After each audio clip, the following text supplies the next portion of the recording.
Hi guys, welcome back to my channel. I hope you're having a great day so far. So today's video I'm going to be trying out the new Zendo palette from Natasha Denona. As soon as I saw the reveal of this palette, I was super excited because it just really spoke to me. I loved the colour story and I was very excited to get my mitts on it. Now, being from the UK, you guys might be wondering, how, Charlotte, have you got that palette already? Because Natasha Denona, for some despairing reason, is getting longer and longer for her releases to come to the UK. I think the reason appears to be that Sephora have an exclusive on her brand for like a month, and obviously not having a Sephora here in the UK or a Sephora that will ship to the UK, we then are just completely left out in the cold for a month. Obviously the majority of countries where she is stocked will be stocked at Sephora, and therefore you can get your hands on it from Sephora, but obviously when they have an exclusive and we don't have Sephora, we cannot get our hands on this palette in the UK for a month. It's not due here for like several more weeks.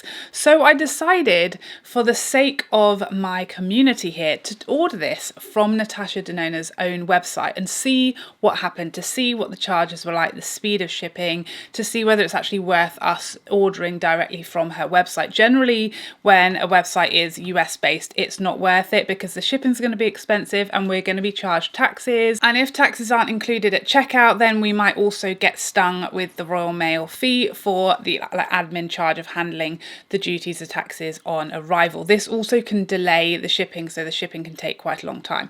Let me tell you, I mean, obviously you can see from the fact that this video is up today, this actually arrived 3 days after the launch date. 3 days. The shipping cost $15 and the palette was actually much cheaper on her website than it will be here in the UK. So all in all, I actually saved about £10 by getting this product from her website. The reason being that I didn't get charged any tax on arrival. I seem to have just got lucky there. That won't always be the case. You can't rely on that. Obviously, Natasha doesn't include VAT at checkout for a UK checkout. So just if I were you, I'd be prepared to pay that on arrival and the Royal Mail fee. And then if you don't have to, it's a nice surprise rather than being stung unexpectedly. I also had a 10% discount because it was my first order. So all in all, this worked out very, very nicely for me. It arrived very quickly. Like I said, I didn't get charged any tax on arrival, and I also didn't get stung with the Royal Mail shipping fee. So it was a great experience. Packaging was great,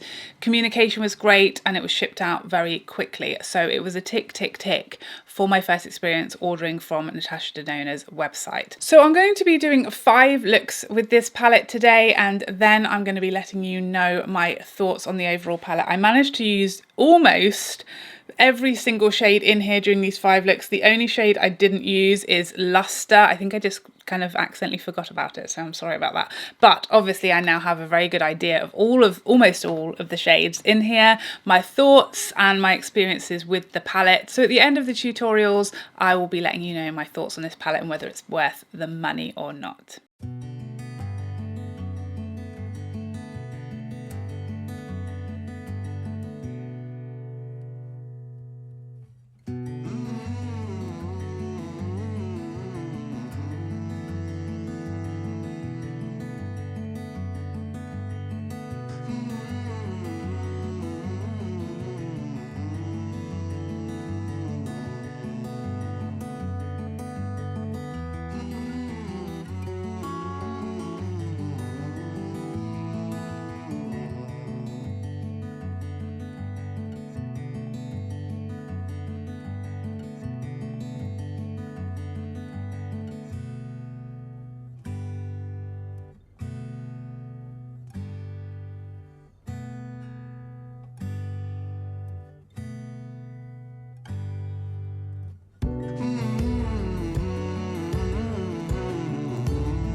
Okay, so those are the 5 looks. This one is definitely my favorite. I really love these tones and these shades on me, and I really enjoyed it. Now, I will say, I didn't have any issues at all as far as the performance. All of the shades in here performed beautifully. The mattes blended like a dream. I personally love the cream to powder formula, and there's quite a few of those in here. So performance wise, I think this is a beautiful palette. I had no issues. Any issues with blending are just my own issues. The actual formulas are amazing. Obviously, I'm not a professional. I'm not the best with eyeshadow. I found it really user friendly and easy to work with. And I also found combinations super easy. I think as long as you kind of stick to using these shades together and then these shades together, it'll be very easy. Trying to mix these two is more creative and inventive than I have in my bones. So I think for me, being an amateur and not particularly creative, not particularly artistic, and not particularly skilled, for me it's important that I kind of stick these shades together and these shades together. I just don't have the artistic license to mix up that much, but I found sticking to these kind of like the cool tones together and using the warm tones together super easy, and lots of combinations to come out of this palette. I think if you watched a few reviews of this palette, obviously there are lots and lots of reviews up now. Obviously it did take me a bit longer to get my hands on the palette than it did for those living in the US. There are now a lot of reviews, and it seems like the same themes are coming out of those reviews, and I definitely agree with the general consensus. The shimmers are very soft and subtle. There really is no shimmer in here that's super powerful or super bright, and actually in general the palette performs much more muted than it looks. So for some people, if you're a little afraid of colour or you just want soft, subtle, muted looks, this will be a pleasant surprise to you. I was slightly disappointed, to be honest, especially with like these sort of aqua teal shades. I really, especially this one, it's just a lot more muted and not as bright, a little darker than it looks in the pan. I think Natasha's formulas can be super different when they actually go on the eye to how they look in the pan, and that's definitely the case here. I was definitely surprised by how some of the shades actually looked and worked on the eye versus how they look in the pan. Much more muted, a lot of them much darker than they look,